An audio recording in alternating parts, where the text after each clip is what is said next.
Hello everyone, welcome back to another exciting episode of On Location Vancouver. I'm your host Zara Durrani. Today we have the pleasure of speaking with Emmy Lee Wall, the Executive Director and Chief Curator of the Capture Photography Festival. With over a decade of experience at the Vancouver Art Gallery, Emmy has been instrumental in shaping Vancouver's art landscape. Under her leadership, Capture has flourished, becoming Western Canada's largest celebration of lens-based art. This April marks the 12th annual festival, featuring a diverse program of exhibitions, public art projects, tours, and talks across Metro Vancouver and Whistler. We're excited to delve into this year's highlights and explore Emmy's vision for the festival's future. Okay, friends, welcome back to another exciting episode of On Location Vancouver. I'm your host, Zara Durrani. We're here in the historic Gastown district, and what a gorgeous Vancouver day and what a gorgeous view you have here. Thank you so much for welcoming us. Joining me is Emmy from Capture Photography Festival. I've heard of you, as I mentioned, a couple of years back. You've been doing phenomenal work and supporting the local art scene. So I kind of want to back up. Like, how did you get started, Emmy? Do you mean how did I get this job? Yeah. I started in 2019, just pre-pandemic. So about 2 weeks before my very first festival, the pandemic struck. So we were literally organizing our parties and dinners and events, and then we kind of needed to take a pause and figure everything out. And prior to that, I worked at the Vancouver Art Gallery off and on for 14 years. So I come strictly from curatorial practice, from the pure art world. Yeah. So tell us, what can individuals expect this year? Like, now I've heard of Capture before, but have not had a chance to, check out the installations, the galleries. What's different this year for those individuals like me who haven't dug deep into what's happening here at Capture? What can we expect and how should we go about navigating things? Yeah. Well, every year there's so many different aspects of the festival. So there's public art programs. So that's actually artwork that you'll find outside. So you might be driving by a billboard or entering a Canada Line station and actually see art on the side of the Canada Line or outside on a space where you might normally find advertising. So that's our public art. And then there are featured exhibitions, and those are typically within larger gallery spaces like the Vancouver Art Gallery, the Audain Art Museum in Whistler, the Gordon Smith Gallery, which is where we've actually curated a show that will be on view. And then there are about 25 selected exhibitions. So those are exhibitions that typically at smaller venues that have submitted, and they go through a juried process. And then there are talks and tours and other kinds of events. So there's always something for everyone. It's different every single year. That's amazing. Yeah. So how has the festival evolved in your eyes over the last 12 years? Yeah, I mean, I think initially, obviously, getting something off the ground is a huge endeavor. So I give full credit to our founder, Kim Spencer-Nairn, who founded the festival so many years ago. Over the past little while, I think we've really become recognized for our public art program. So getting more and more high-profile, internationally exhibiting artists to come to Vancouver or send their work to Vancouver to be on broad public view. And I think that's really critical because it makes our program really accessible. It means the broadest possible audience can have a contemporary art experience on their way to work, their way to the grocery store at a time that they don't necessarily expect it. And I think what's the biggest change has been since I've started is that we're curating our own program. So there's still definitely lots of artists and curators participating from other institutions, other organizations, but we actually are curating our own exhibition this year for the Gordon Smith Gallery, which is in North Vancouver. And then we've self-curated a lot of our public art programs. So it's us actually looking at artists and determining what work is really relevant right now, what's really contributing to a contemporary art dialogue, what work is urgent, what do we really want the public to see right at this moment. Now, let's talk a bit about Stitched. The opening exhibition, Stitched, explores the intersection of photography and textile art.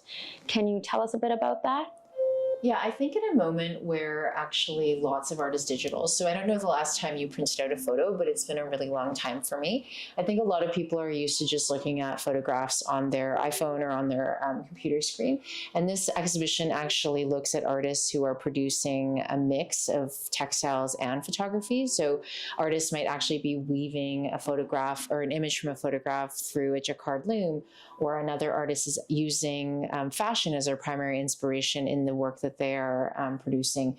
Or another artist called Michelle Sound, who is local, she's taking photographs and like cutting a making a rupture in the photograph and stitching it back together using beads and string, representing the reconciliation efforts between nations and Indigenous peoples. So it's very symbolic, her work, but really using like this act of stitching as like symbolic of like the repair that needs to happen.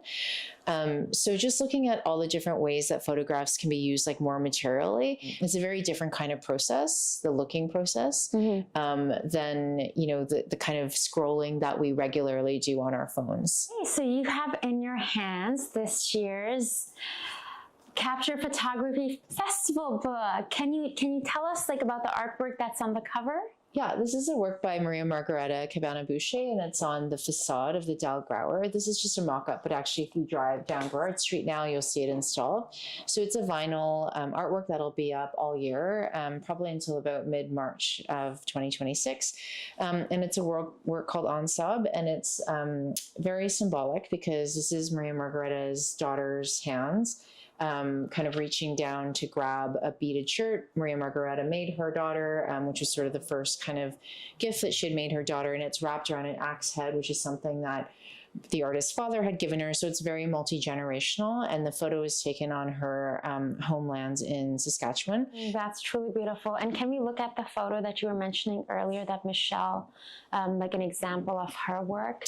Yeah, of course. So this is a work by Michelle Sound. It is called Motherland, and it's from 2024, and it's actually got pom-poms and beading, which is obviously very a traditional kind of form of craft and art and the Indigenous culture, and it's obviously a landscape, and with a lot of tears in it, and the beadwork is being used to actually sew up the tears. I think this is a really kind of generous gesture of reconciliation that she's symbolizing here, and all the work that needs to be done to kind of like repair and reconcile a terrible history of colonization in our country. I feel like public art is becoming more and more important in terms of a way to connect with the broadest possible audience. And we always offer information, like there's a didactic by all of our public art, so you can read about what the artist's intent was, what themes they're exploring, how they came to make the project.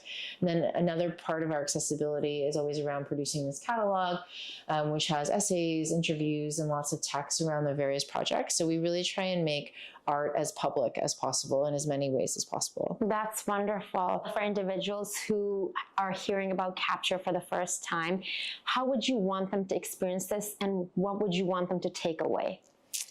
I feel like the best way to do this is to pick a couple public art projects, a couple featured exhibitions, and a couple selected exhibitions, and a couple talks.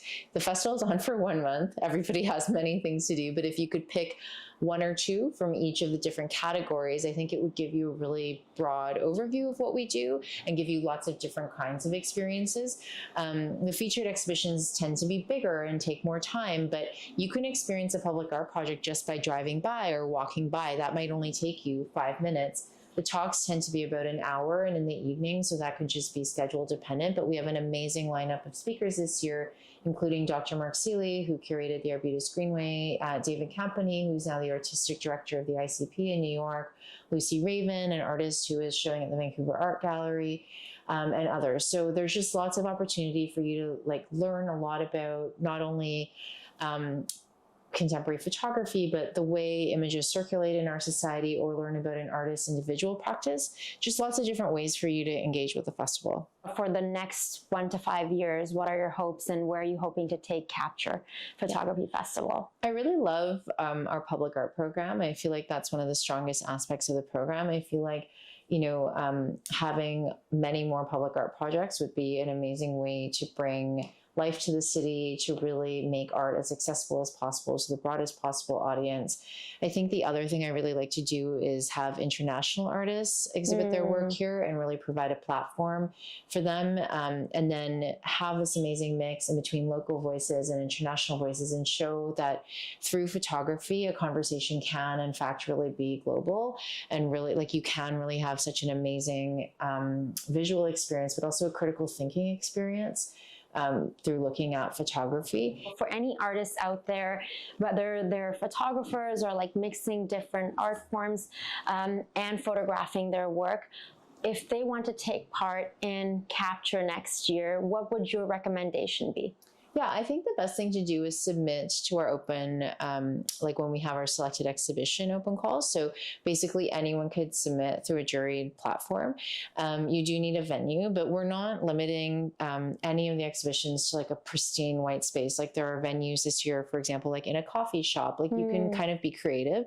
We've had, you know, an exhibition before in a camper van. So we really are encouraging people to be, yeah, we're really genuinely encouraging people to be creative because things are, you know, obviously very expensive in Vancouver. We don't need a show to be on for the entire duration. We've had exhibitions on for like a long weekend, for example. Like if you can make something interesting happen and you can put like a lot of thought behind it, we're really encouraging people to take a risk and do something creative in the space that they have. Thank you so much. Thank you, Emmy Lee, for your time. We're so grateful. I'm just so excited to dig in. And some of the artists you've mentioned, I'm excited to speak with them as well. Thank you so much for your time. And we'll share the information so you get an opportunity to take part in Capture Photography Festival. Thank you, everyone, for watching. I'm your host, Zara Durrani, and we'll see you soon on Location Vancouver.